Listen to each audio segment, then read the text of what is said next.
All right, let's do that short-run production and cost demo I talked about in class. This is take 3, actually.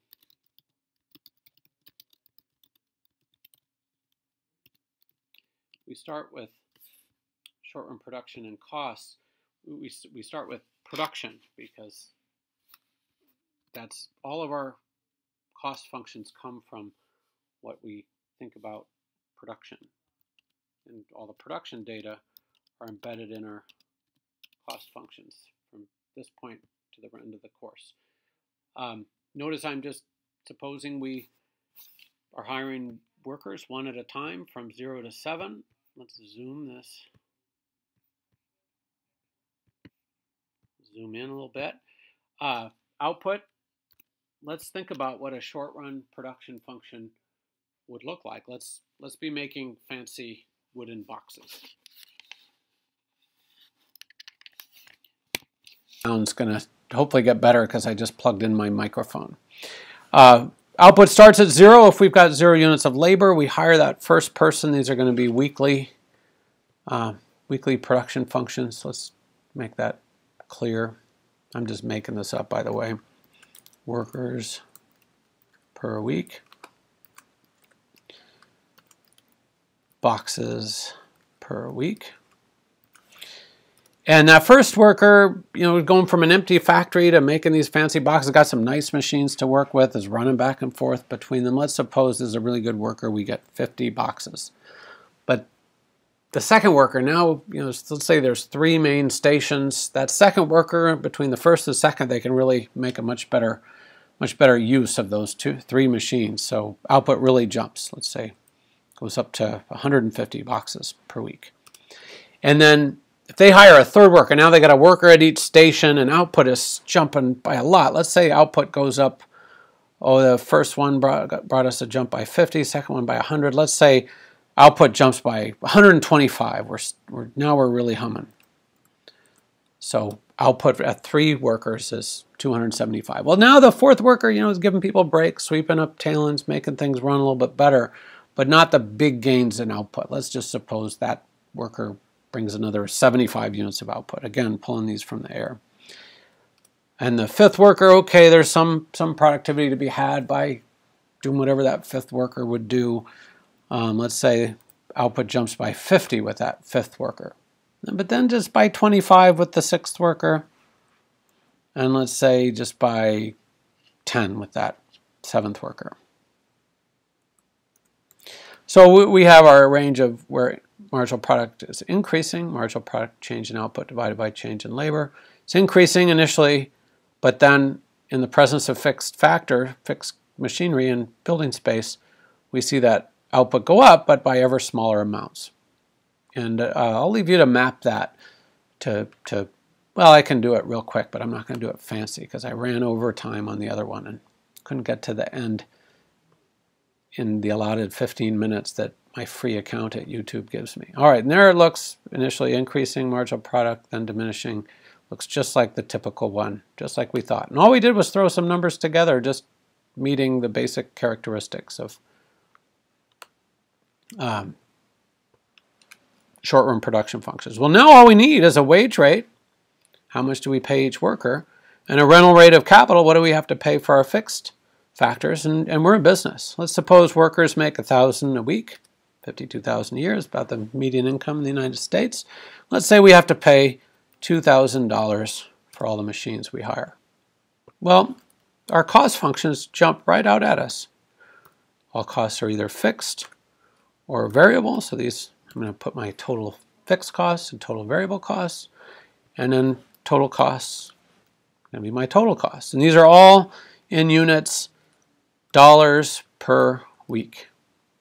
We want to work with dollars per unit of output, but we're not quite there yet. But that's where we're going.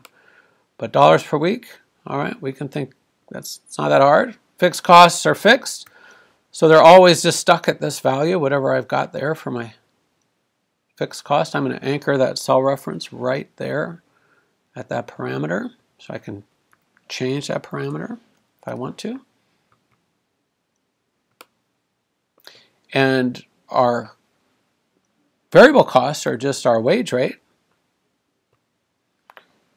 times however many workers we're hiring, and I'm going to anchor that wage rate value at that parameter in our little demo here. And then I'm going to fill that formula down. And then total costs, all costs are either variable or fixed or variable. So let's just add those two up. And we're done with the totals. And we could do all our analysis with these total cost functions, and the book does, and you can plot what I've got here, and they would look just like the ones in the book. But let's jump ahead, and we want to work with cost per unit of output, because that gets this information into the framework, the supply and demand framework that we don't want to learn a bunch of frameworks, not at this early beginning level. So by dividing through by output, by dividing all these totals by the quantity, by output, I can get to dollars per unit of output. Dollars per box. That's going to be the units for all these average cost functions.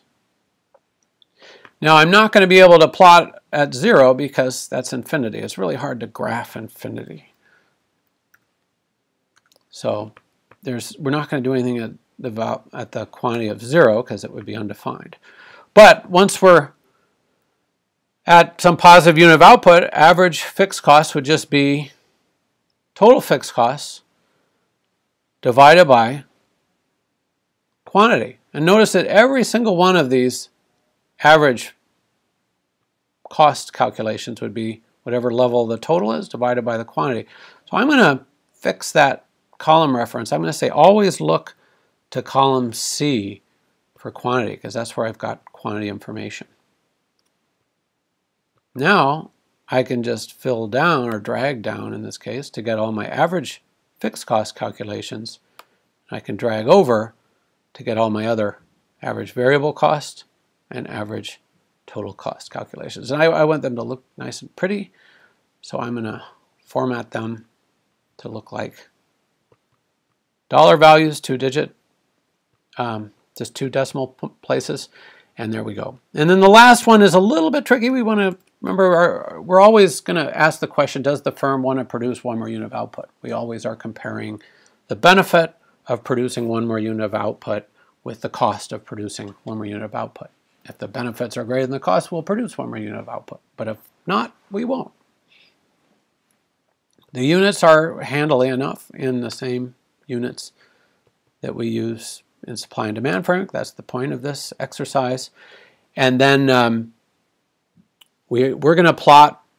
We're always, when we talk about marginal costs, we're always going the marginal cost as we go from 0 to 50. And we technically should plot that at the midpoint, 25.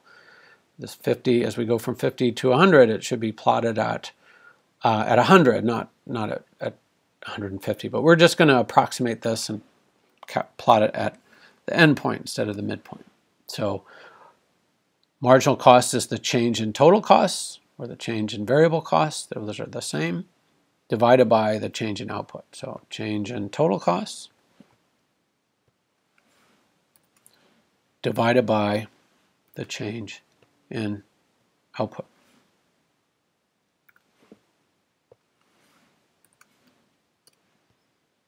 I'm going to have to fix this formatting, but that format's there.